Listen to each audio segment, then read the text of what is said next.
My girlfriend and I always enjoyed going for weekend camping trips pretty frequently. We used to live right inside the Appalachian region in Virginia, so obviously we'd find new places on or near the Appalachian Mountains. Both of us had pretty stressful work lives during the weekdays, so getting out in nature and staying away from home on the weekends really helped us. At the time this happened, we had already been on dozens of camping trips in the Appalachian Mountains, but none of them had ever ended like this. It was Saturday morning, and we decided on a very small 3-mile trail that leads to a nice isolated camping ground on a flatter part of the mountain. We had never been to this specific spot before, but from the amount of reviews the trail had on Google, we assumed it was a pretty well-known trail and campgrounds. We got our bags ready and packed the truck with our camping gear, and then we made our way out there. It was only a 45-minute drive from our house, but as we got closer it began raining quite a bit. This was pretty normal around the mountains here, so we were used to being out in the rain and it didn't bother us enough to turn around. We pulled up to the trailhead, which was actually just off the side of the road, and we saw one other car parked on the side. We actually expected there to be more people considering the popularity of the trail, but we were glad it wasn't crowded. Though, as we started getting our gear out, my girlfriend pointed out that the parked car's passenger door was cracked open a few inches. We both looked around to see if the owner was nearby, but with no signs of them, I decided to go over and push it closed, as we assumed the owner must have accidentally left it open. The whole passenger seat was soaked from the rain already, but at least it wouldn't get any worse. I came back to our car to grab my stuff, and then we both started making our way down the trail. We talked about how weird it was that the door was open, and how most people would probably notice that their car wouldn't even lock due to the open door. It's worth mentioning, too, that it was clearly a pretty expensive newer car, which just made it more strange. Anyways, the rain started picking up at this point, so we began walking faster so we could get to the campsite and set up our tent. I want to say it took us about 2 hours to get to the end, as it was mostly uphill. Once we were there, the first thing we noticed was a tent already set up in the middle of the flat area. It was pretty small, definitely a one-person tent. We figured they were probably in there sheltering from the rain, so we went to a far corner on the site and set up our tent there. We sat inside for an hour, eating some food we brought and laying some of our stuff out to dry, before hearing voices outside. The rain hitting the tent was too loud to hear what they were saying, so I unzipped the front and looked out. I jumped a little bit, as there were 2 men kneeling down and looking at us from just a couple feet away. But then they smiled and introduced themselves. They said they were staying in the tent in the middle, and that they'd been here a few days. I quickly introduced my girlfriend and I, and told them that we were just here for the night. Then they headed back, and I zipped up our tent and looked at my girlfriend. The whole interaction seemed a little off, and they seemed to be acting a little strange. I noticed that both of the men were wearing tightly fitted jeans and regular t-shirts, and their tent was way too small to be fitting 2 full-grown men. It really just didn't seem like they were here camping or hiking, and definitely not for a few days like they had said. We decided to leave the zipper partially open so we can keep an eye on them just in case. Another hour went by, and we didn't see anything unusual. Actually, we didn't see anything at all. I guess they were just cramped up in their tent the whole time. Anyways, it was pretty dark out at this point, so we decided to call it a night and get our sleeping bags ready. I zipped the tent back up and laid down next to my girlfriend. I must have fallen asleep pretty fast though, because I didn't even remember anything after laying down. But I woke up a few hours into the night, having to use the bathroom. It was still raining, so I put on one of my cheap plastic rain ponchos so that I wouldn't have to go back to bed soaked. Then I headed out a few feet behind our tent and behind one of the trees.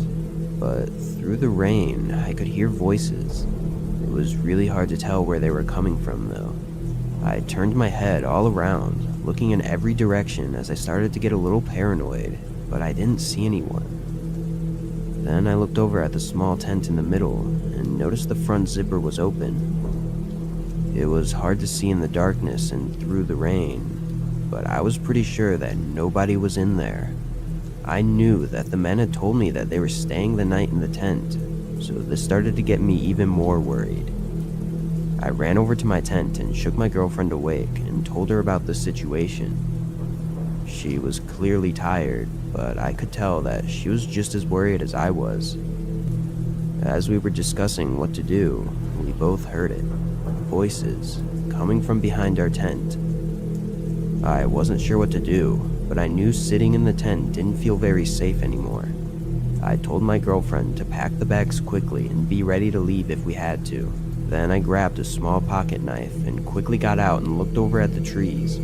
I saw the two men from earlier standing there, just a few feet from our tent.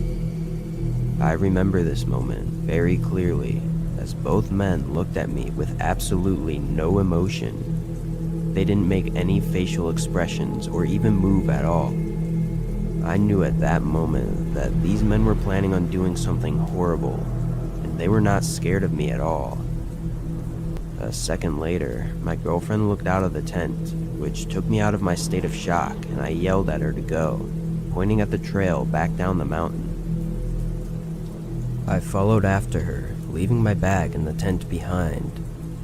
I looked back just as we made it to the edge of the campsite, and the two men were still standing there.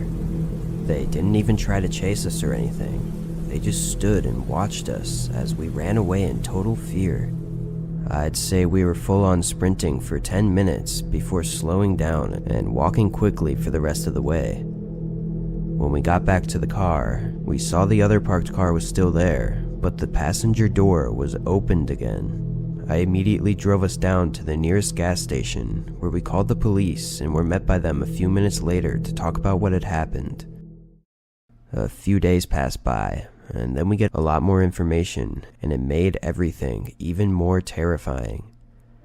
When an officer went down to investigate the area, they found that the car belonged to an older man who had recently been filed as missing. All of the belongings from the car had been stolen, and they were able to confirm that the tent on the campground was the old man's as well. They didn't find the two men though, and they didn't find any real evidence other than their shoe prints. The old man wasn't found either, and as far as I know, he still has never turned up. This made my girlfriend and I both feel sick, knowing that we could have been just seconds away from something horrible. I guess we'll never know for sure what those two men were actually up to, but I think we can all make a pretty good guess based on the whole situation. But what I do know is that the image of those two men standing in front of me still haunts my memories to this day.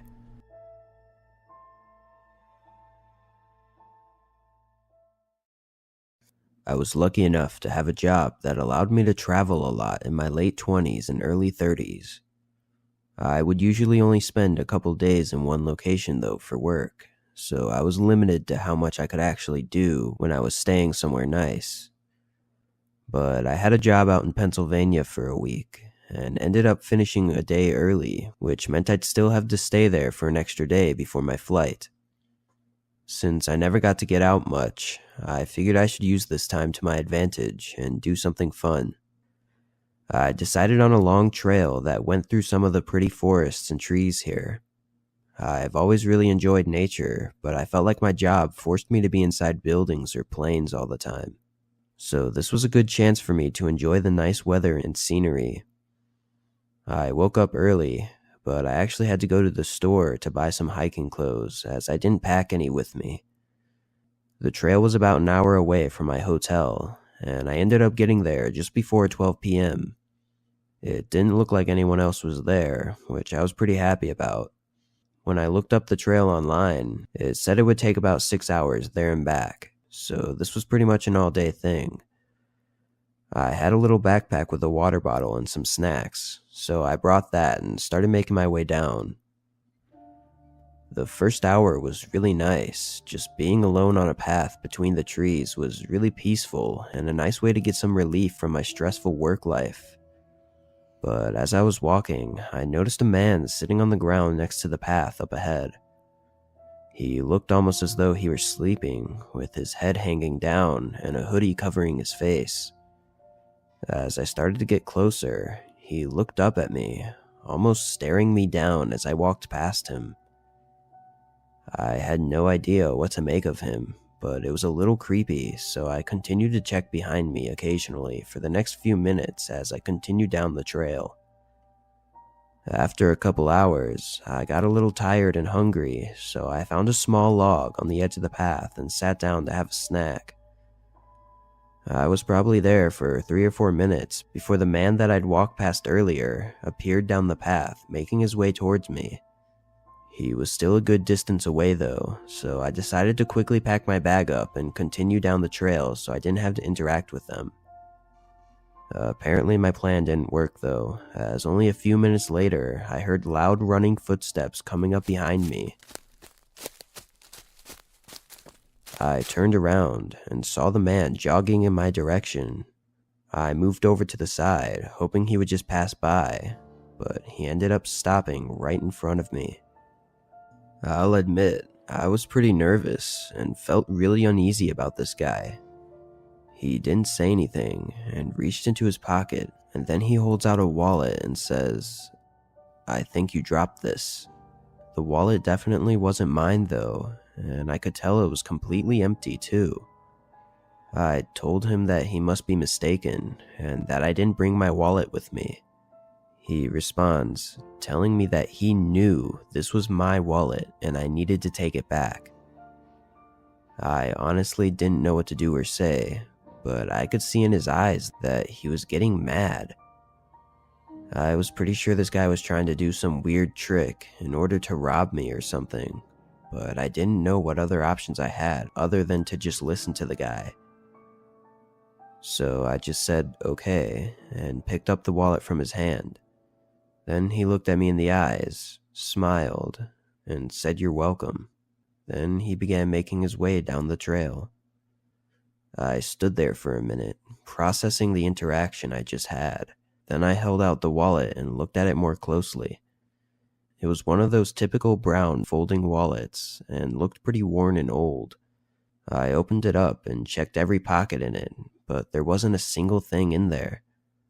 I was so confused, I had no idea what to think, but I knew I didn't want to run into this man again, so I just started making my way back to my car. It was 4 p.m. now, and I had a little over 2 hours to go before getting back to my car. I tried my best to enjoy the walk, but I couldn't stop thinking about what happened, and it kept making me more and more nervous.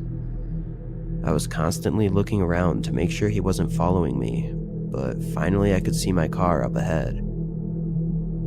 The sun was just beginning to set, casting a long shadow on everything, and my car was parked facing the trail, so I was walking towards the front of it. Once I was a few feet away, that's when I noticed a man's shadow coming from behind the car as if they were crouched down. I stopped in my tracks, staring at their shadow next to my car. I knew that running away would almost surely end badly, but I also knew that he was probably going to try and steal my car and rob me once I tried to get inside. After a few seconds, I quietly reached into my pocket to feel for my keys, then started walking towards the passenger door. I quickly unlocked the car and got in through the passenger side. I could hear the man instantly jump up and run straight for the driver's side door, but I locked it from the inside just before he tried to open it. He started banging on the window as I crawled into the driver's seat and turned on the car. I could clearly see it was the same man from earlier, and he began screaming at me to give him the wallet back. I ignored him and reversed out of there and onto the main road, where I drove away as quickly as I could. As I was pulling away, he ran back onto the path and into the trees. I guess my plan had worked, assuming it threw him off by not going to the driver's side door and gave me time to get in and lock it. There was a police station I remembered seeing on the way, so I stopped there and went inside to report the man and give them the wallet, and then I headed back to the hotel.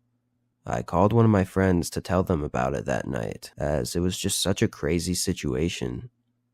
It's pretty obvious he was either trying to rob me or steal my car, but I find myself still questioning what the purpose of the wallet was, as it didn't seem to have any real significance. Anyways, I'm just happy that I was able to make it out safely and without losing anything. I always carry a small pocket knife with me whenever I go for walks now, as you never know what crazy situations you can find yourself in.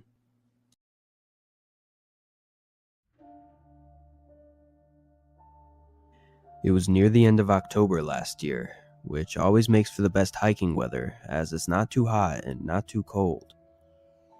I had a group of friends that I'd go hiking with a lot, but most of them had jobs with no set schedules, which would make it hard to find days where we could plan a hike together. So often I'd go for some shorter hikes alone and just enjoy the peace and quiet. I had the weekend off, so I found a nice hiking and camping trail nearby and drove up there on Saturday morning. I'd actually been on this trail a couple years before and had always wanted to go back. It was a loop trail, so it basically went in a big circle from the start, and it was around a day and a half long.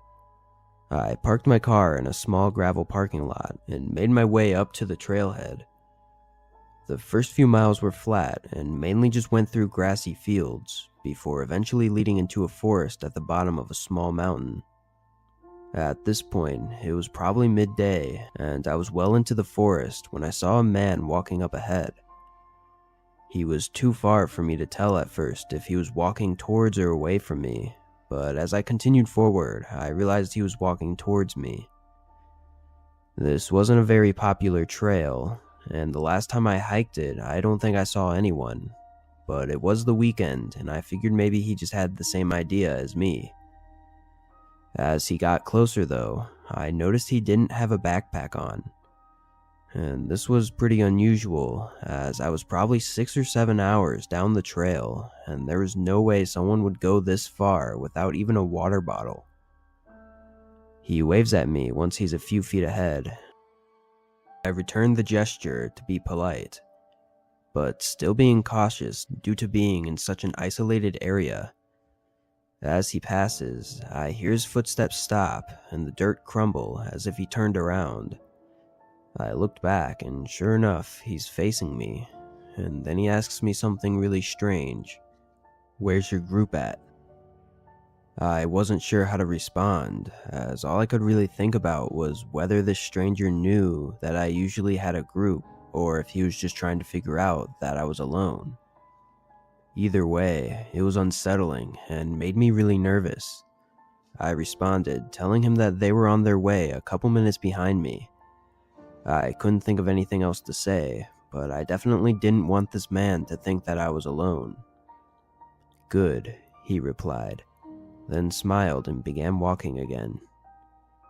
I continued on in the opposite direction, further down the trail. A few hours went by, and I spent most of the time thinking about that guy and how weird the whole situation was. The fact that he didn't have a backpack so deep into the hike made the whole thing even more unsettling. I decided I'd find a good place a little ways off the main trail to set up my campgrounds just to be safe. I found a nice flat area about a half a mile from the trail and pitched my small tent. The sun was starting to set, so I sat outside my tent and just tried to stop thinking about the guy. I had a pre-packed lunch made for the trip, so I got that out and finished it before laying in the tent to try and get some sleep.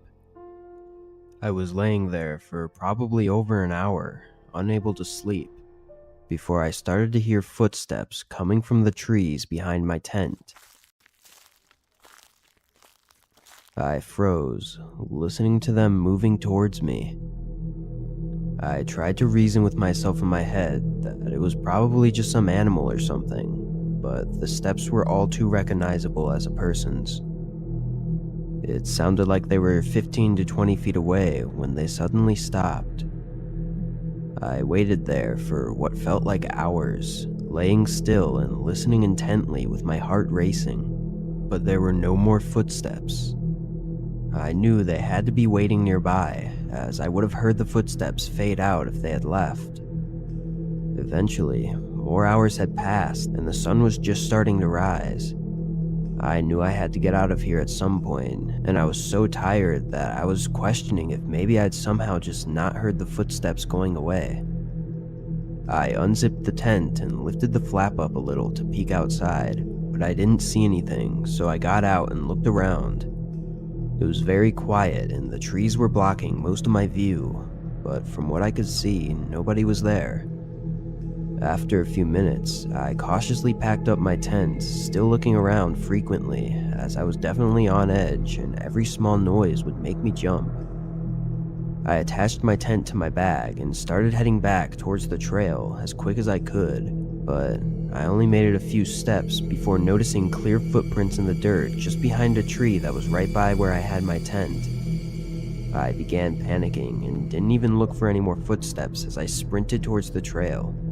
I was terrified now, as I knew there was someone stalking me in the middle of an isolated forest hours away from anywhere safe. Once I got back to the path, I quickly began walking back down the way I came. It was probably quicker at this point just to continue down, but I figured that whoever was watching me would probably be waiting for me to continue that way. Luckily, nothing else happened the whole way back to my car, which I didn't get to until nearly sunset. I told my friends about the strange man and what I heard and saw, and they all said that I was lucky to get out of there without anything else happening. I contacted the police just to report the suspicious activity on the trail, but not much was able to get done about it. I'm definitely more cautious when hiking and camping though, and I rarely go without my group of friends anymore. I will never know what that guy's true intentions were, and I hope nobody else has to know either.